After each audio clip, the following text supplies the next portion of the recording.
বলতেছেন জিবরাইল, আপনি যে আমার কাছে বারবার ওহী নিয়ে আসেন, কিছু প্রয়োজন হলে আল্লাহর কাছ থেকে ওহী নিয়ে আমার কাছে পৌঁছে দেন। ও জিবরাইল, আপনি সেই সাতবার আসমান জমিনের উপর থেকে আমার কাছে আসেন, আপনার গতিটা কি পরিমাণ আমি জানতে চাই। কি পরিমাণ গতিতে আপনি চলতে পারেন? এত দ্রুত আমার কাছে কিভাবে আসেন আপনি? জিবরাইল বললেন, নবী গো, কি পরিমাণ গতিতে আসে যদি শুনতে চান তাহলে শুনেন। আপনি তো অবশ্যই আল্লাহর বান্দা, একজন আল্লাহর প্রিয় বান্দা ছিলেন নবী ইউসুফ আলাইহিস সালাতু ওয়াস সালাম। ছিল না? ইউসুফ নবীর নাম শুনেন? ইউসুফ নবীকে তার 11 ভাই দুশমনি করে কূপের ভিতরে ফেলে দিয়েছে। ফেলে দেওয়ার পরে আল্লাহ পাক আমাকে ডাক দিয়ে বললেন, জিবরাইল যাও, আমার বন্ধু ইউসুফকে গিয়ে ধরো, কূপের ভিতরে ফেলে দিয়েছে। জিবরাইল বলে, ওই সময় আমি 7 আসমানের উপরে সিদরাতুল মুনতাহা ওই জায়গায় কোনো একটা কাজে ব্যস্ত ছিলাম। আল্লাহ পাক বললেন, জিবরাইল যাও, আমার বন্ধু ইউসুফকে ফেলে, বলেন ফেলে দিয়েছে না দিবে? ফেলে দিয়েছে। কূপের উপর থেকে যদি একটা বস্তু ফেলে দেওয়া হয়, নিচে পৌঁছতে কয়েক ঘন্টা সময় লাগে? কয়েক মিনিট? 5 মিনিট তো লাগে, 1 মিনিট তো লাগে না, কয়েক সেকেন্ড? কয়েক সেকেন্ড সময় লাগে, ঠিক না? তাই আমি হুকুম, আল্লাহ পাক আমাকে বললেন ফেলে দেওয়ার পরে, ফেলে দেওয়ার পরে জিবরাইল বলে, মালিক কই জিবরাইল আমি, আর কোথায় দুনিয়া, কোথায় কূপ, ফেলে দিয়েছে ইউসুফকে। আল্লাহ বলেন, জিবরাইল এত কথা বলার সময় নাই, যাও আমার বন্ধু ইউসুফকে ধরো। জিবরাইল তার সমস্ত ডানা পাখাগুলো মেলে দিয়ে উড়াল দিয়েছে। জিবরাইল আমিন বলে, আমি 7 আসমান জমিনের উপর থেকে আমার পাখাগুলো ছেড়ে আমরা আসলাম। আমি কূপের নিচে পৌঁছে দেখি এখনো ইউসুফ নবী নিচে নামে নাই, আসতেছে। এখনো কূপের শেষ পর্যন্ত পৌঁছায় নাই। তাই অনেক দ্রুত গতিতে আসছেন, তাই ফেলে দেওয়ার পরে হুকুম করছেন। তাই জিবরাইলের গতিটা কি পরিমাণ বুঝছেন? অনেক না? অনেক। এখানে লম্বা একটা ঘটনা আসছে, কাজী সানাউল্লাহ পানিপতি তাফসিরে মাযহারের ভিতরে লেখেন। ওই ঘটনা বলার সময় নাই, সংক্ষিপ্ত। এতটুকু বুঝেন জিবরাইলের গতিটা অনেক না, তাহলে 7 আসমান জমিনের উপর থেকে সেকেন্ড লাগলো না, নিচে গিয়ে ইউসুফকে দেখে এখনো আসতেছে, আসতেছে, নিচে পৌঁছাই নাই। সুবহানাল্লাহ বলেন না? আর একটু আওয়াজ বলেন না সুবহানাল্লাহ? এই একটা।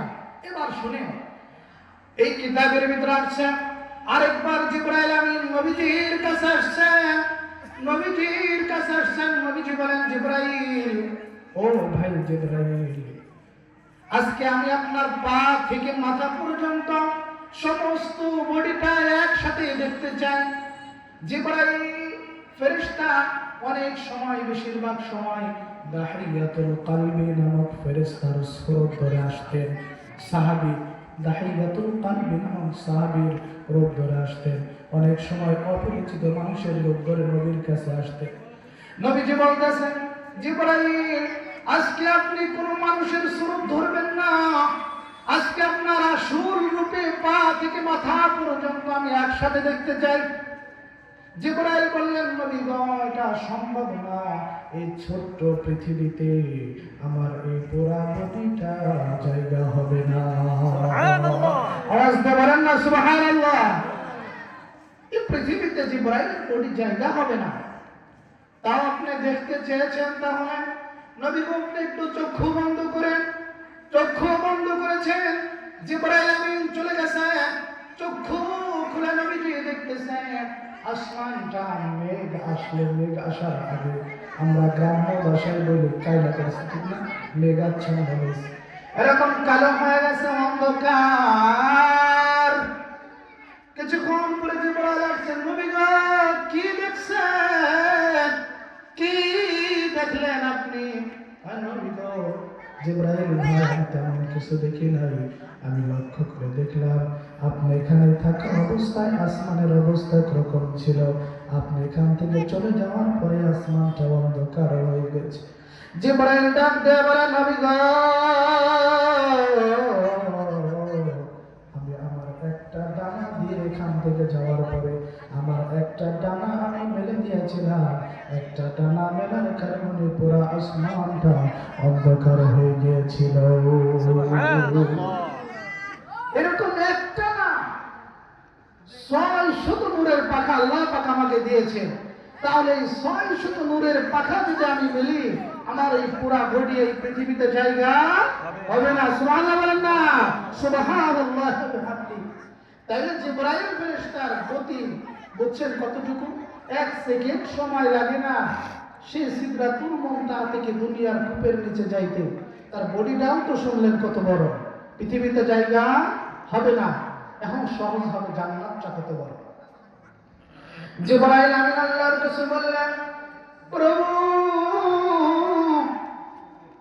আপনি মানুষদের জন্য যে জান্নাত বানাইছেন, মানুষের জন্য যে জান্নাত বানাইছেন, এত সুন্দর জান্নাত, আল্লাহ আমি ওই জান্নাতটা একটু ঘুরে ঘুরে দেখতে চাই। আমি পুরা জান্নাতটা একদিক থেকে গিয়ে অপর প্রান্ত থেকে ঘুরে দেখব। আল্লাহ ডাক দিয়ে বললেন, জিবরাইল সম্ভব না। সুবহানাল্লাহ না, সম্ভব না, পুরা জান্নাত তুমি দেখতে পাবে না, সম্ভব না, ঘুরে ঘুরে শেষ করতে পারবে না। যেখানে আল্লাহ না বলছে ওখানে কি সম্ভব? বলেন, যেখানে মালিক না করেছে ওই জায়গায় কি পুরাটা ঘুরে দেখা সম্ভব? ভাই আল্লাহ তাও আমি একটু ট্রাই করে দেখব, আমি একটু পরীক্ষা করে দেখতে চাই মানুষের জন্য যে জান্নাতটা বানাইছে। আল্লাহ কয় ঠিক আছে যাও। জিবরাইল ফেরেশতা বলেন, নবী গো আমি জান্নাতের এক কোণা থেকে এক প্রান্ত থেকে আল্লাহ পাক যে আমাকে 600 নূরের ডানা দিয়েছেন, এই ডানা মিলে আমি উড়াল দিয়েছি।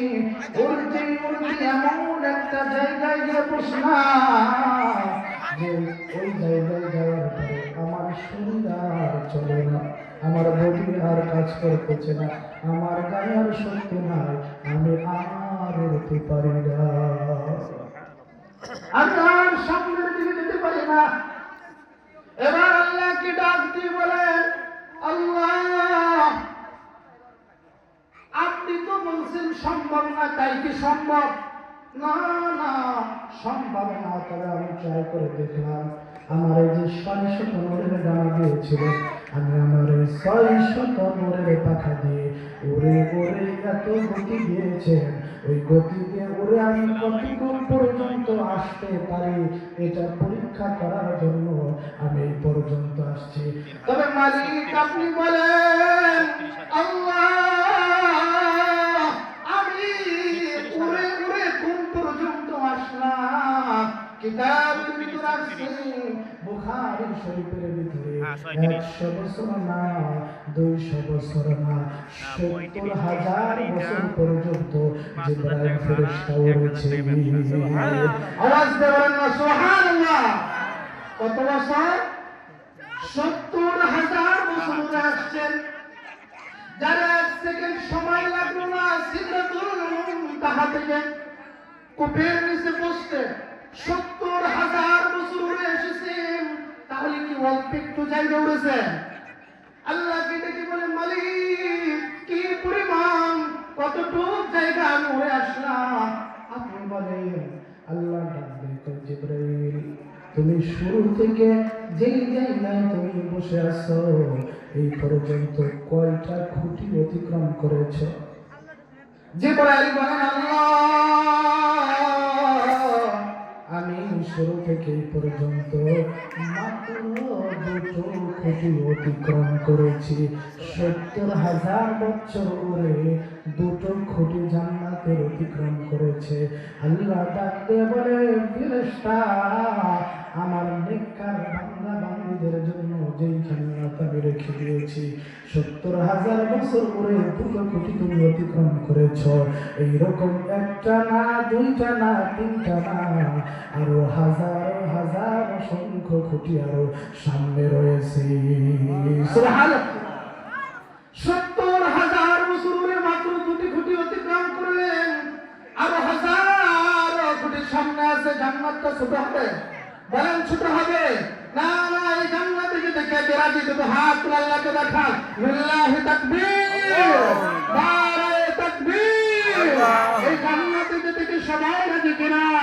আল্লাহ পাক সবাইকে কবুল করুন, সবাই বলেন আমিন আমিন। আল্লাহ বলে বান্দা, দুনিয়ায় একটু সুখে শান্তিতে থাকার জন্য তোমার 60 বছরের জিন্দেগি 50 বছর 40 বছর প্রবাস জীবনে কাটায় শেষ দিন বিসর্জন দিলাস দুনিয়ায় একটু সুখে থাকার জন্য। কিন্তু আমি মালিক এত সুন্দর করে পৃথিবীটা সাজাইলাম, টাকা কামাইছো, পয়সা করছো, বিঘায় বিঘায় জমি কিনছো, বিল্ডিং করছো, এই বিল্ডিং এ পৌঁছাবার মতো ক্ষমতা আমি অনেকেরই দেই না। এই প্রবাস থেকে কেউ গাড়িতে আসে, কেউ প্লেনে আসে, আর কাউরে আমি কফিনে করে বাংলাদেশে পাঠাই, ঠিক না? এই জন্য দুনিয়ার শান্তি শান্তি না। আল্লাহ বলেন ওয়া আসারাল হায়াতাদ দুনিয়া, যারা নাকি ওই জান্নাতের তুলনা এত বড় জান্নাত, এত সুন্দর জান্নাত, এত বড় জান্নাত নিয়ামত করব, এই জান্নাতের ভিতরে কষ্ট বলতে কোনো শব্দ থাকবে না। সুবহানাল্লাহ বলেন না?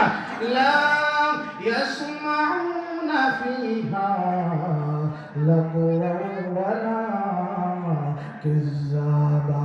ওই জান্নাতের ভিতরে ধোঁকা থাকবে না, মিথ্যা থাকবে না, কষ্ট বলতে কিছু থাকবে না।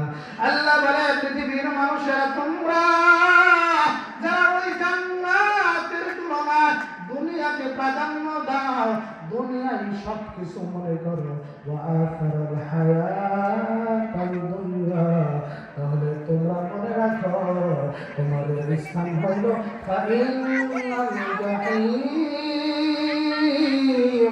ফাইনাল জাহিম হিয়াল মাওয়া, তোমাদের স্থান হইল জাহান্নাম। নাউজুবিল্লাহ বলেন না। যারা দুনিয়াতে প্রাধান্য দিবে আখিরাতের তুলনায় তাদের ঠিকানা কই? বলেন বলেন, তাদের ঠিকানা কই? জাহান্নাম। আর আল্লাহ পরের আয়াতে বলেন ওয়া আম্মা মান খাফা মাকামা রাব্বিহি ওয়া নাহান নাফসা আনিল হাওয়া। আর যে মানুষটা নাকি এই কথা অন্তরে পোষণ করবে, অন্তরে বিশ্বাস করবে, এই দুনিয়ায় থাকার জায়গা না, চলে সবাই যেতে হবে, আল্লাহ পাকের কাঠগড়ায় দাঁড়াতে হবে।